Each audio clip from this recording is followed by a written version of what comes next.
As pessoas, elas acreditam, volto a colocar aqui, que elas têm direitos nominais. E elas sabem que elas não têm. Na verdade, elas nem acreditam. Elas só estão vivendo e sobrevivendo. E elas não têm capacidade de fazer o exercício de negociar a própria hora de trabalho dela, montar as escalas de trabalho dela. E eu acho isso muito ruim. Estava acompanhando uns stories seu hoje. Você falou, estou indo para o Vale do Paraíba. Você citou o ITA, você citou o CTA, e você citou a Vibraz, por exemplo. A Vibraz, ela passou por um período de 4 anos de greve e ela acabou o estado de greve agora, essa semana passada, através de uma luta do Sindicato dos Metalúrgicos. E engraçado é que assim, um dos beneficiários foi o pai do Pavanato, que era funcionário da Vibraz. Então, eu queria saber sua visão sobre isso, sobre os sindicatos, se realmente são todos ruins, ou não tem alguma coisa que se aproveita, etc.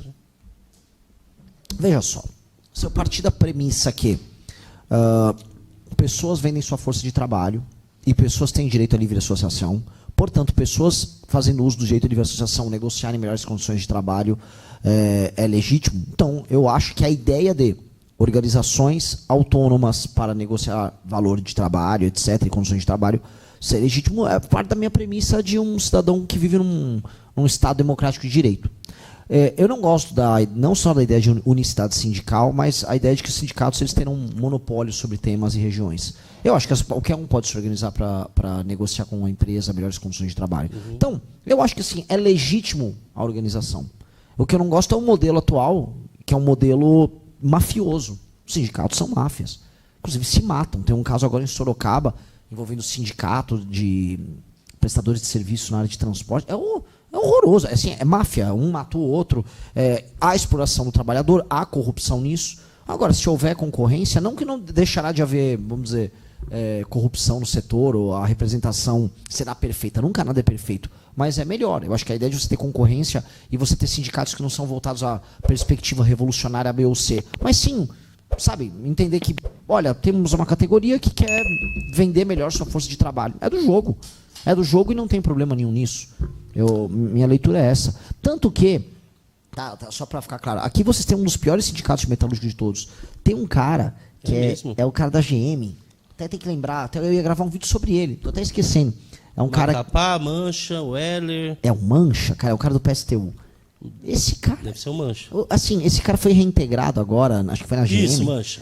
Um sujeito, cara. Um sujeito que fica fazendo uma campanha contra a própria empresa. Tudo dele tem que ser afrontoso. É um negócio muito escroto. Qual o sentido de você ir trabalhar num lugar que você odeia? É uma militância política garantida por decisões judiciais.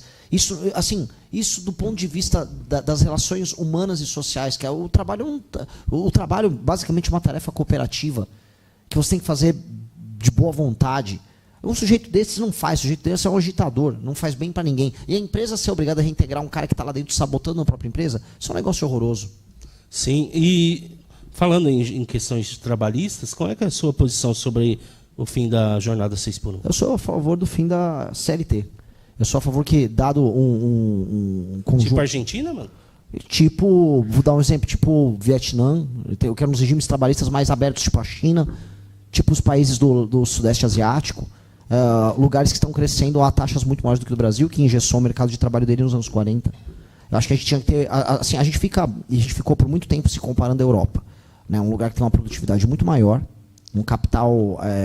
convertido em tecnologia há muito mais tempo do que o nosso, enquanto a gente não entende que a gente concorre com o México, com o Vietnã, com a Indonésia, com... Mas você acha que isso melhora a vida da população? Mas óbvio. A liberdade laboral é correlacionada com melhorar a vida das pessoas. Melhora a vida do patrão. Não, melhora a vida de todo mundo. De todo mundo. Então, mas aí eu vou ter, é que não quero cair nesses exemplos lacradores, mas por que as pessoas saem de lugares extremamente regulados em termos laborais e vão para lugares menos regulados? Por exemplo, os Estados Unidos da América. Já não estão indo mais tanto. Não, imagina, não estão vindo. O maior problema, o Trump foi eleito com o tema da imigração. O tema central foi a imigração. É justamente as pessoas estão saindo de lugares mais regulados, não só mais regulados, mais pobres também. Mas eu posso pegar outra estatística. Vamos pegar aqui lugares que tiveram maior crescimento do PIB no mundo nos últimos anos. Vamos pegar a China.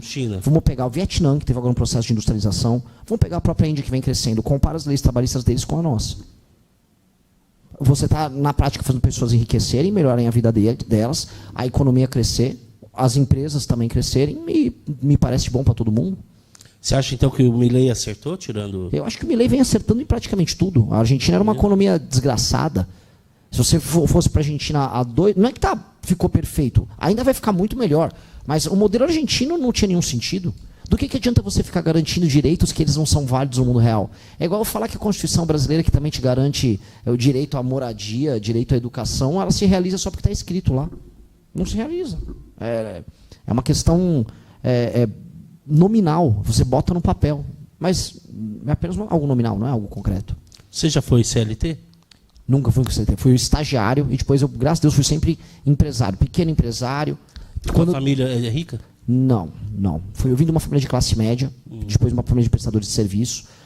Depois trabalhei prestando serviço, trabalhei como aprendiz, fui estagiário por um tempo no universo do direito. E aí fui primeiro começando a aprender com meu pai, depois fui sócio de uma empresa menor, depois fui sócio de uma empresa maior, e aí depois eu parei. Tá, mas... Parei no sentido de trabalhar com o universo de metalúrgica, depois eu fui prestador de serviço. Então você acha assim que 13º, férias, fundo de garantia, isso deixa não deveria existir? Isso deixa para o trabalhador decidir. Eu tenho certeza que, assim, dado que o 13º não existe, o 13º é apenas o salário anual da pessoa que é repartido em 13 vezes e não em 12. Né? Porque o custo para o empregador é o mesmo. Mas o empregador não pagaria se não fosse o empregador ele paga um custo anual que está dentro da planilha de custos dele. Não é porque você repartiu, eu posso repartir em 15 vezes o salário do cara. Se o custo ficar inviável para o empregador, ele não vai pagar. Se você quiser, pode repartir em 20 vezes. Eu faço o 20º salário. Agora, o custo é determinado por uma série de coisas. Se o seu preço final de um produto ficar inviável para ele ter escala, você não vai ter produção. Se a concorrência internacional destruir o seu preço, não adianta nada. Então, na prática, a gente está vendo as pessoas indo para a informalidade e trabalhando de outras maneiras. Hoje, uma pessoa prefere ser um atendente no supermercado CLT ou ela prefere ser um Uber? A pessoa prefere ser um Uber. Ela consegue fazer a escala de trabalho dela de acordo com a autonomia dela. E ela não tem 13º, não tem essas coisas. As pessoas não pensam muito no futuro, né, Renato? Mas eu acho que uma pessoa que prefere ser um caixa do supermercado do que um Uber hoje, ela realmente pensa menos no futuro dela. Ela vai ganhar menos? Lógico. Não, ela mas ganha tem menos. A seguridade social. Que seguridade social, cara? Você tem uma aposentadoria que talvez a gente consiga manter se a gente reformar? Que seguridade? Que autonomia ela tem? Que capacidade de poupança ela tem? Ela não tem nada. Ela basicamente não tem nada. As pessoas acreditam, volto a colocar aqui, que elas têm direitos nominais. E elas sabem que elas não têm. Na verdade, elas nem acreditam. Elas só estão vivendo e sobrevivendo. E elas não têm capacidade de fazer o exercício de negociar a própria hora de trabalho dela, montar as escalas de trabalho dela. E eu acho isso muito ruim. De verdade, muito ruim. Foi um modelo que foi desenhado nos anos 40, nos anos 50, mas o mundo não é mais esse. E nem foi bom naquela época. Nem foi bom. O Brasil ele tratou de se engessar todo aos moldes europeus sem ter se industrializado, sendo ainda um país rural e pobre, que era o Brasil dos anos 40. Curtiu esse vídeo? Então deixa o like e comenta aqui embaixo o que você achou. Quero muito saber sua opinião.